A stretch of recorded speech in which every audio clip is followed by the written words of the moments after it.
All right, what's up, ladies and gentlemen? How's it going? I am Is There No One Else? And I'm bringing you my open world PvP Magicka Warden build for Clockwork City. Now, this one's taken a lot of work. This has taken a lot of testing. And honestly, at the end of the day, it's just, in my opinion, Magicka Warden is probably the toughest class to solo PvP on. Your burst is awesome. I think there's going to be a few people commenting in the comment section, they're OP because of birds and all this other stuff. But in general, I was testing this with my buddy. I was trying to work my burst combo against him, and he was just running 5-piece heavy, stamina nightblade. Big shout out to Dalrook here for helping me out and trying to figure this stuff out. But even with the full burst combo perfectly timed, because there's no execute, more often than not, people in heavy are going to be able to get up, recover, get back to full health without an ultimate. So in order to really finish off heavy armor builds, you need to utilize your ultimate with this, and you need to catch them with your subterranean and all that fun stuff. I'll go through all that, but that's how you're going to have to finish the tankier guys. And in general, like, a very well-played Magicka Templar will not die to a Magicka Warden, in my opinion. It's just too easy to see the subterranean assault coming. It's too easy to just block cast it. If you get hit with the one good dot that they have, you just purify it. It's not hard to survive against a Warden as a Templar. So I'm stipulating all this by stating that if you're going to go into open world PvP as a Magicka Warden, in my opinion, you need to amp your damage. Your entire goal is to just really stack damage so you can just fucking melt people. That's the only way this is going to really pull off. So if you want to kill people, obviously Magicka Wardens have great support. They have a ton of healing. They have a ton of healing skills. So as a healer, as a tanky healer, yes, useful. But if you want to do damage, you really need to just get your combo, and it needs to hit hard as shit. And that's what this is. Utilize, like, getting just enough recovery to just pump out as much damage as possible. So that's kind of what I went with here. This is much better in group play. Magicka Wardens have a lot of utility in group play. Their weaknesses of not having a CC that can go through block can be shored up by playing with another person, so you can time your burst with somebody else. So like in a duo, this would work out really well. In small scale, this would work out very well. Even a large scale, there's a lot of skills that have great AoE abilities that are very valuable. So with all that being said, let's dive into what we're running. We're running 5-piece spinners with this set. I was looking at Necropotence. I was looking at a few other sets. In general, though, we need the spell pen for this build for open world PvP. This gives us more damage than 5-piece Necro. The spell pen is just super valuable. 2, 3, and 4-piece is very high damage. The spell pen is nice damage. We're going to combine that with our light armor passives to really stack the amount of pen that we have so that we amplify our burst. I tested both these with my other 5-piece set pretty studiously, and this gives just a little bit more damage than Necro. Necro obviously is a good option because it makes your wards bigger, it makes you more tanky. But as a Warden, you either can kill people or you can't, and so we're going to opt for the slightly more damage for our burst combo to really try and take people out. We're running all spell damage enchants on our spinners jewelry. And then once again, we're running 5 Twiceborn Star. The reason we're running Twiceborn Star is because Warden, as a damage dealer, is lacking in some ways. We're going to run a staff build. We want to run light armor because we get the 10% pen from light over heavy, so we're running light armor for that reason. Because we're running light armor, we're then going to be running Harness Magicka. Because we're running Harness Magicka, we're going to run Twiceborn Star because that gives us the best bang for our buck. I've talked about it a lot on my other builds. Our survivability is going to come through our wards, and so Twiceborn Star is going to give us a lot of max stats, a lot of recovery. It'll allow us to stack more damage over a set like Shackle Breakers since we're running Divines. So we're running 4 body Twiceborn Star. This is a 5-1-1 setup, 5 heavy, or 5 light, 1 medium, 1 heavy. We're running Hikejos on the big pieces. We were running 1 Domi House in Divines, which is a medium, heavy chest, twice-born star, and then 2 body spinners. Now, some people are going to make the comment, and they're absolutely right. You only need spinners on your front bar, so you could run 3 jewelry, 1 body, and then the staff spinners. I do not have the transmutation stones. I don't want to upgrade, so if you want to min-max this, you run 5-piece spinners on the front bar. So 3 jewelry, 1 body, and the staff. Preferably a flame staff, in my opinion, for the single target damage. And then you run your 5 body, twice-born star, so you take off one of these spinners pieces, put a twice-born piece on there. And then your resto staff, you run an infused maelstrom resto staff. I think that's going to be best in slot. I think I have one on me. I have it in precise. But when you critically heal with regeneration, you restore 800 magicka. This effect can occur once every 4 seconds. So this would be the min-max version, is running this infused with a weapon and spell damage enchant with this, because when you crit heal, you or somebody else every 4 seconds, you get the slight magicka return. So it turns out to be, 400 magicka recovery, which is nothing to scoff at. So that would be the min-maxed version. I do not have an infused resto staff, so I wanted the damage, so I would be running a dummy staff, and then I do not have a flame gold spinner staff. So I went this way. It's slightly less optimal, but it's not bad. Obviously infused staff on the back bar, because this is going to give us our damage. We really want to try and amplify our burst combo, because that's the only way we're really going to be able to kill people on this build. So infused with those spell damage enchant gives us 452, a lot of damage, and then we're running Nern with a flame damage enchant on the front bar. You can run shock, you can run whatever enchant you think is better. I'm just running flame damage. As far as consumables, we are running Ghastly Eyeball. Once again, this gives us our recovery, this gives us our max magicka. It's our best min-maxed version. And then we are also running tripods for our sustain. As far as our skills go, we are on our front bar right now. We're running Inner Light. This gives us a higher crit value. This gives us 5% more max magicka. You can run, what's the name of the skill? You can run Impaling Shards here.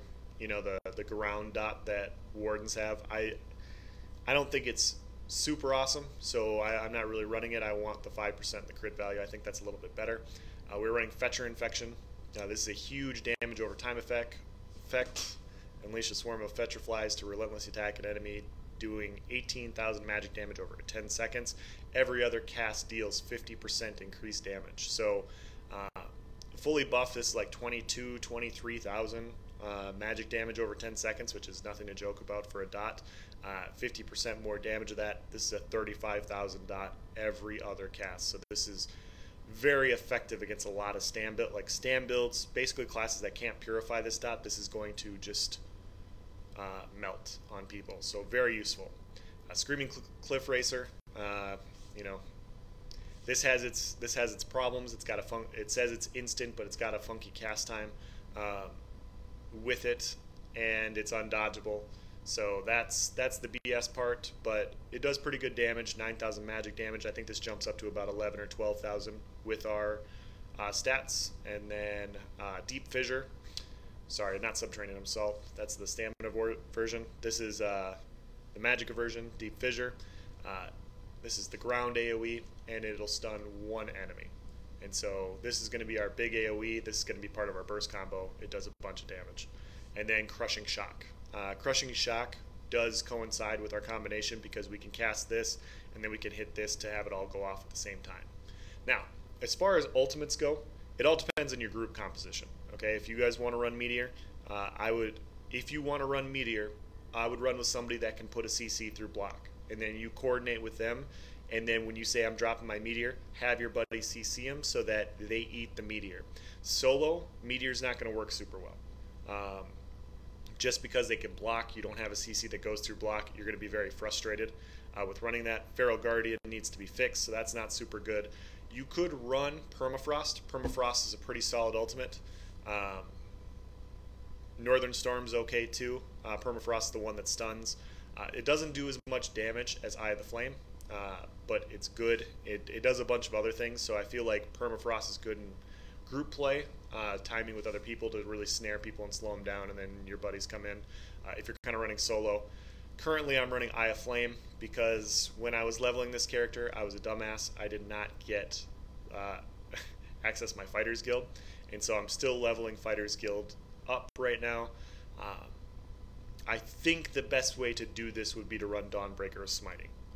I haven't done it yet, so I'm not going to say that it's definitively the best, but I think Dawnbreaker of Smiting works out really well, and I'll show you what I'm talking about. But Magicka Wardens do not have an execute, and so when you attack somebody, you really need to time your combos. And so it's a little bit rewarding when you do it, but it's frustrating when one thing doesn't go properly. Like you're in a fight, you're fighting outnumbered, and all of a sudden you mess something slightly up, one thing doesn't hit, and then the fight continues.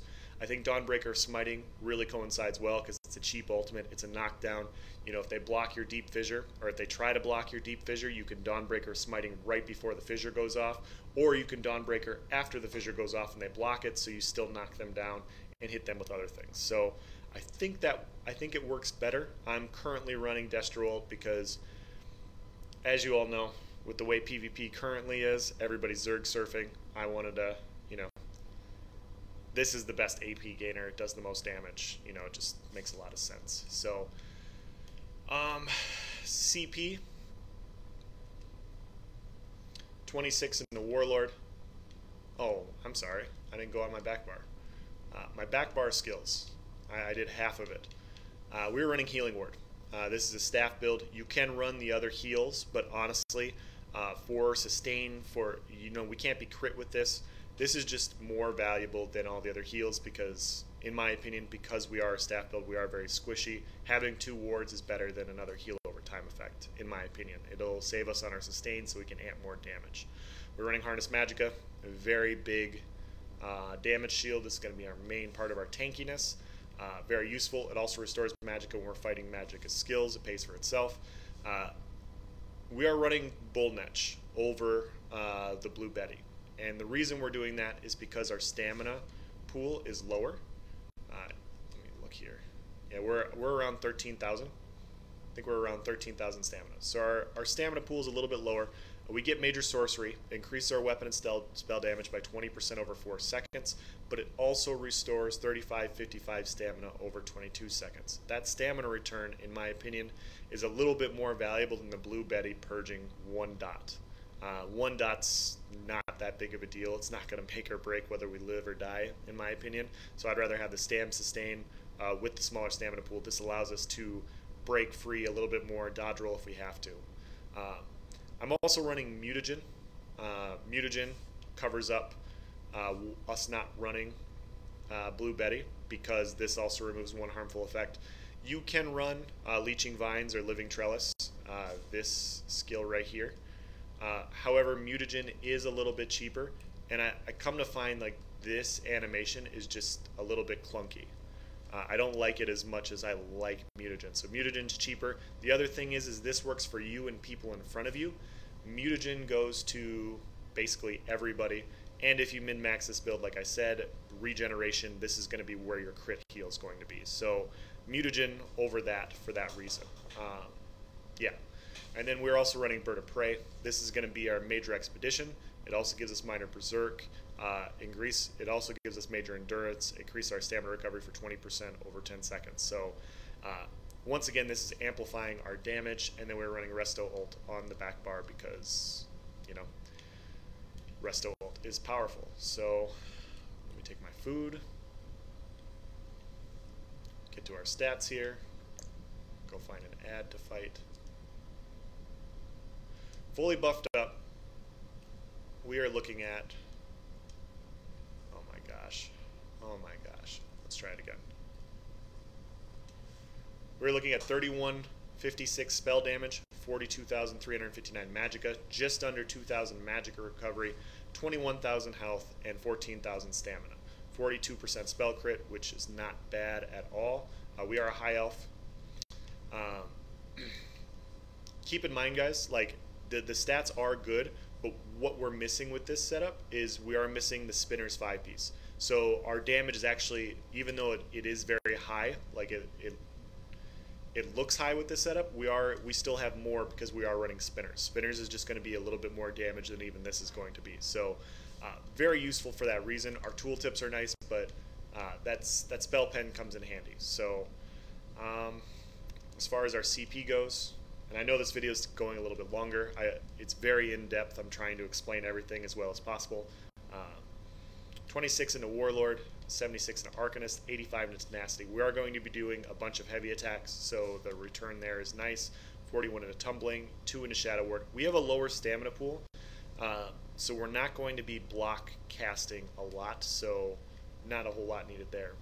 49 in Elemental Expert, 78 in Spell Erosion. Now, as you guys can see, this isn't going to matter as much against light armor builds, but in general right now, there's not too many light armor builds. We're going to get 48, 84 pen from our light armor passives.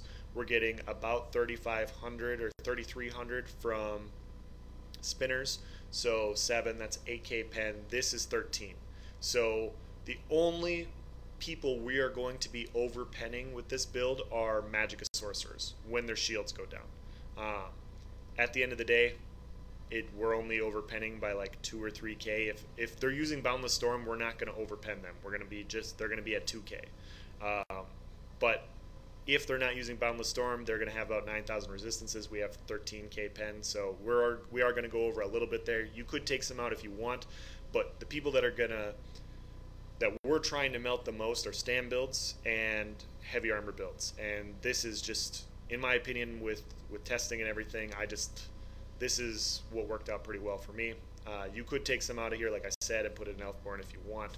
7 into Bless for our healing, 26 Master at Arms, 34 into Thaumaturge because we have 1 dot, 26 Ironclad, 60 Hardy, 60 Allied Defender, 10 Thick Skin, 30 Quick Recovery, 44 into Bastion because we do have a shield.